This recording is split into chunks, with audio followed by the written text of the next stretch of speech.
Hello everyone, this is Professor Sanan Sari and today we are going to discuss about the talent and competency management TYBMS chapter 1 unit 1. Okay आज के इस lecture में हम discuss करेंगे आपका TYBMS का HR का एक सब्जेक्ट है जिसे हम कहते हैं talent and competency management. So first of all हमें समझना होगा कि what is talent and what is competency. Talent refers to what and competency refers to what. And management तो आप अवेयर होंगे to manage something. So first of all we should know about what do you mean by the talent. Talent क्या होता है? So we can say talent is a natural aptitude और skill.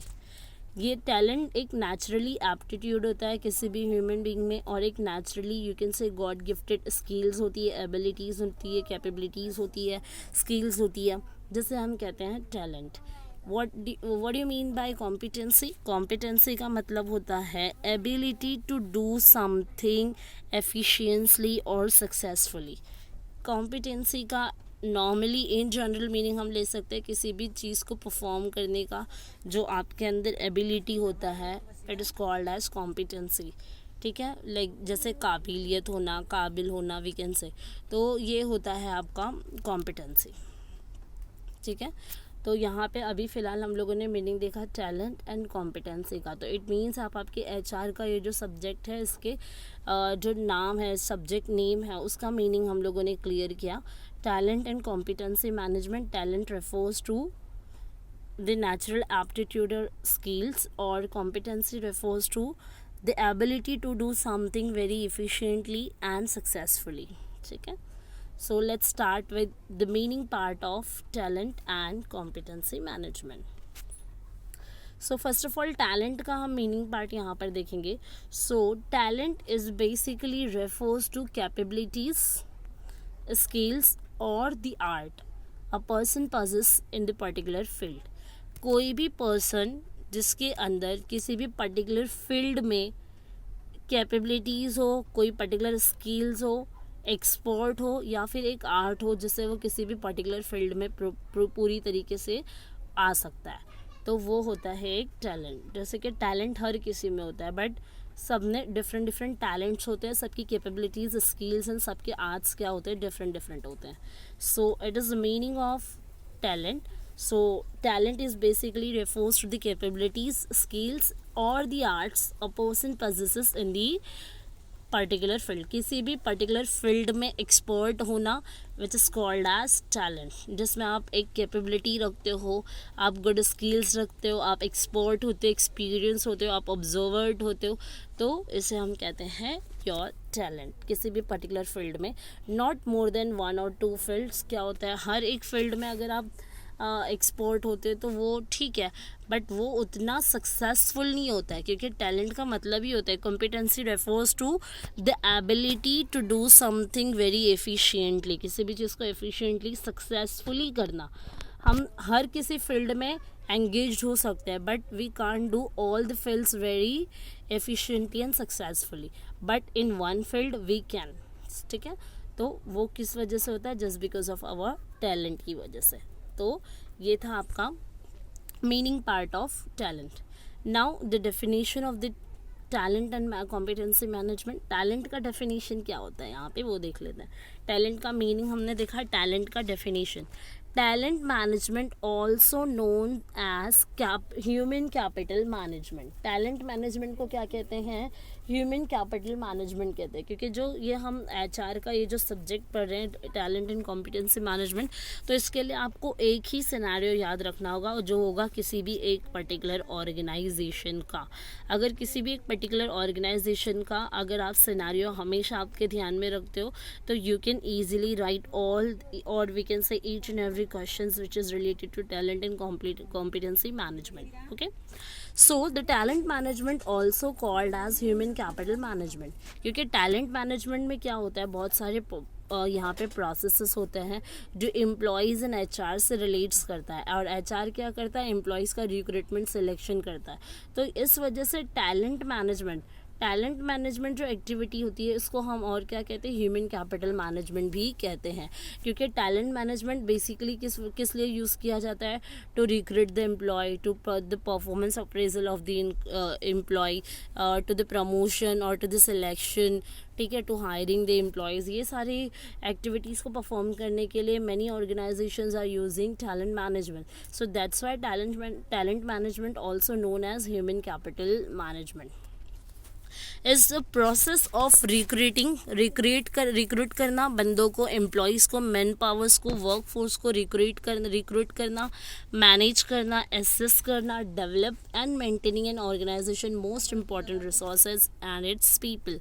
क्योंकि किसी भी ऑर्गेनाइजेशन का सबसे इम्पॉर्टेंट रिसोर्स क्या होता है, इट्स पीपल, ठीक है। ऑर्गेनाइजेशन के जो लोग हैं, its people refers to the employees of the organisation.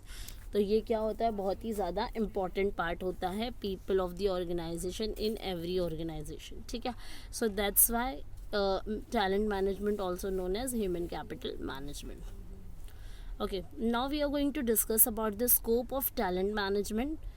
It's your first question. First point is identification of the right talent, ठीक है।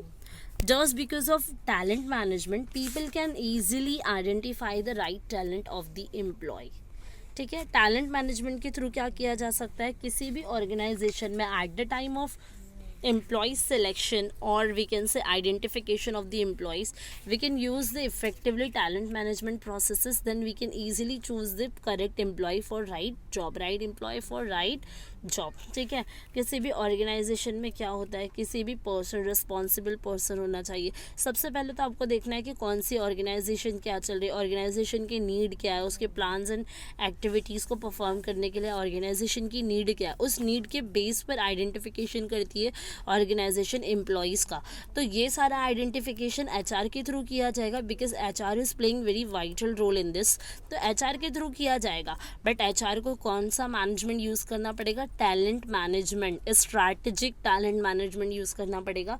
क्योंकि ट्रेडिशनल होता था, ये डिफरेंट होता, बट मॉडर्न ज़माने में अगर हम देखेंगे तो यहाँ पे स्ट्रैटेजिक मतलब एक ऐसा न्यू एक्शन एंड प्लान्स के थ्रू चेक करना पड़ता है जिससे क्या हो जाए, आप जो है ऑर्गेनाइजेशनल गोल्स एंड ऑब्जेक्टिव्स को ईजिली अचीव कर पाएँ, ठीक है।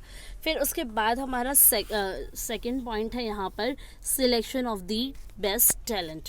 अब बेस्ट टैलेंट का सिलेक्शन करना, आप देखोगे कि किसी भी ऑर्गेनाइजेशन में जॉब के लिए आप जब अप्लाई करोगे तो आपके साथ बहुत सारे वहाँ पे एम्प्लॉयज़ या कैंडिडेट्स होंगे जो इंटरव्यू के लिए आएंगे।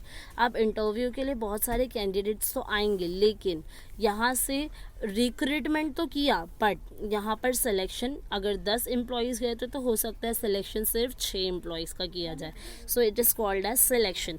अब ये किस बेस पे किया जाता है, on the basis of their talent, abilities and skills and arts. Employees की क्या स्किल है, उनके आर्ट क्या है, वो कौन से कैटेगरी से बिलोंग करता है, उसने अपना पास्ट कौन से स्टडी में या कौन से ऑर्गेनाइजेशन में सर्व किया है, उसके अकॉर्डिंग उसके टैलेंट को जज किया जाता है, और वो किस फील्ड में एक्सपर्ट है, तो उस तरीके से एक्सपर्टीज़ को देख के उसका जो है टैलेंट को जज किया जाता है। और ये कौन करता है, एचआर करता है। तो एचआर के थ्रू उनके टैलेंट को जज किया जाता है। तो it's one type of talent management. तो इसकी वजह से इसको हम स्कोप में ऐड करते हैं। फर्स्ट आइडेंटिफिकेशन, और we can say recruitment of the right talent, then selection of the best. जितने 10 इंटरव्यू के लिए कैंडिडेट्स आए उसमें से 6 को सिलेक्ट करना, it is called as selection of the best talent. तो टैलेंट मैनेजमेंट की वजह से ही we can easily select our best employ for our organisational achievement. Now the third point is designing and implementing competitive compensation plans. Compensation plan is very much important in every organization for the employees के लिए किसी भी organization में compensation plan बहुत ही ज़्यादा matter करता है। compensation plan क्या होता है, it's one type of packaging, we can say wages, salary, जो भी compensation मिलता है in returns में employees जितने भी अपने numbers of hours यहाँ पे organization में serve करते हैं organization के objectives को achieve करने के लिए, तो इसके रिटर्न्स में ऑर्गेनाइजेशन कॉम्पेंसेशन प्लान सेट करती है, उनको कॉम्पेंसेशन पैकेज सेलेक्ट करती हैं, हम जिन्हें इसे जनरल टर्म में सैलरी कहते हैं। तो यहाँ पे टैलेंट मैनेजमेंट के अकॉर्डिंग क्या किया जाता है, easily HR can design the compensation plans for them. अब कैसे, अब जैसे कि कोई एक्सपीरियंस वाला एम्प्लॉई आता है, एक्सपीरियंस वाला, तो एक्सपीरियंस वाले एम्प्लॉय का कॉम्पनसेशन पैकेज क्या होगा, डिफरेंट होगा as compare to the fresher one, ठीक है। तो मतलब just because of talent management की वजह से हम क्या कर सकते हैं, ईजिली डिफ्रेंशिएट कर सकते हैं कॉम्पनसेशन प्लान के पैकेजेस को सेट करने के टाइम भी फ्रेशर एंड एक्सपीरियंस के बिटवीन।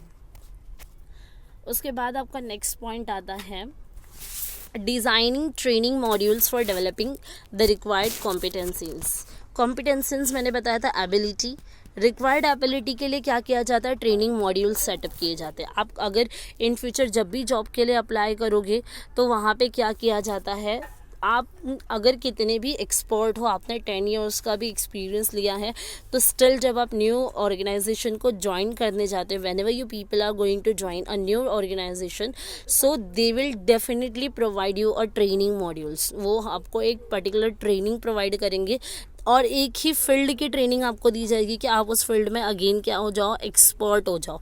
अब सब ऑर्गेनाइजेशन के जो प्रोसेसेस होते हैं, उनके जो मॉड्यूल्स होते हैं वो डिफरेंट होते हैं, बट स्टिल आपको वो ट्रेनिंग दी जाती है ताकि उस ट्रेनिंग के थ्रू आप उस फील्ड में क्या हो जाए, स्पेशलाइजेशन रख सको आप, ठीक है। कॉम्पिटेंसीज क्रिएट कर सको, आपकी एबिलिटीज़ क्रिएट कर सको, ताकि आप जिससे ऑर्गेनाइजेशनल अचीव कर सको उनके ऑर्गेनाइजेशनल ऑब्जेक्टिव्स एंड गोल्स को, ठीक है। तो training modules is very important. किसी भी मतलब यहाँ पर किसी भी ऑर्गेनाइजेशन में ट्रेनिंग दी जाती है जिससे कॉम्पिटेंसीज को भी डेवलप किया जाता है। Next, conducting fair performance appraisal. Performance appraisal is very much important. अगर कोई भी एम्प्लॉय किसी भी ऑर्गेनाइजेशन में 1 और 2 ईयर्स के लिए काम करता है या उससे ज़्यादा ईयर्स के लिए काम करता है, तो ऐसे सिनारियो में they definitely want the performance appraisal. Performance appraisal करना मतलब अगर कोई भी एक ऑर्गेनाइजेशन में एम्प्लॉई है जो बहुत ही अच्छे से एफिशिएंटली एंड पूरी अच्छे तरीके से अपना 100% देता है किसी भी ऑर्गेनाइजेशन में, तो उसके परफॉर्मेंस को इंक्रीज़ करना, उसका प्रमोशन करना, ये बहुत ही ज़्यादा इम्पोर्टेंट होता है। तो टैलेंट मैनेजमेंट के through HR can make easily fair performance appraisal for their employees, ठीक है। अपने एम्प्लॉयज़ के लिए HR easily fair performance appraisal कर सकती है just because of the effective utilisation of talent management.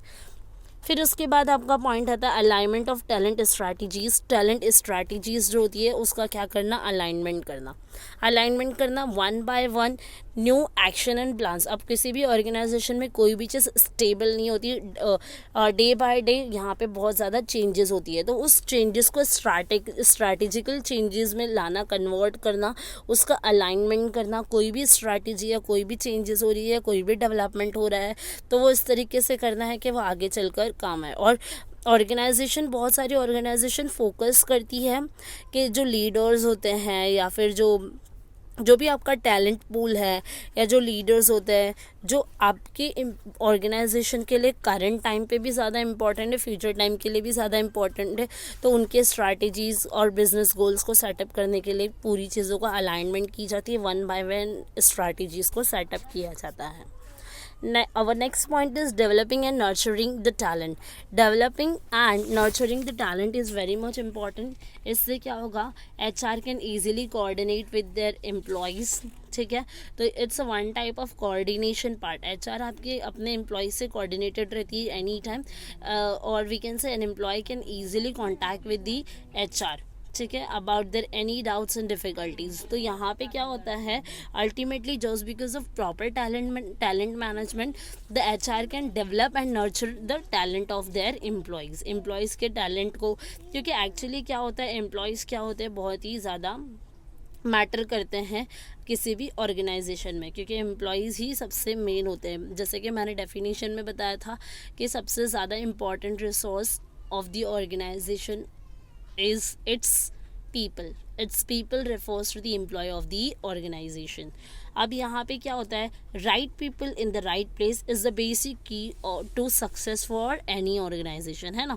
तो किसी भी ऑर्गेनाइजेशन में राइट प्लेस पे और राइट पीपल का होना, मतलब राइट एम्प्लॉय का होना, ये बहुत ही ज़्यादा इम्पॉर्टेंट होता है, जिससे क्या कर सकते हैं हम ईजिली। और टैलेंट मैनेजमेंट के थ्रू आप क्या कर सकते हो, आपने जो भी एम्प्लॉय का या मैन पावर का सिलेक्शन किया उसको ईजिली उसका टैलेंट को डेवलप एंड नर्चर कर सकते हो। नर्चरिंग करना मतलब कंटिन्यूसली से क्या करना है, स्टेबल रखना, रिटेन करना।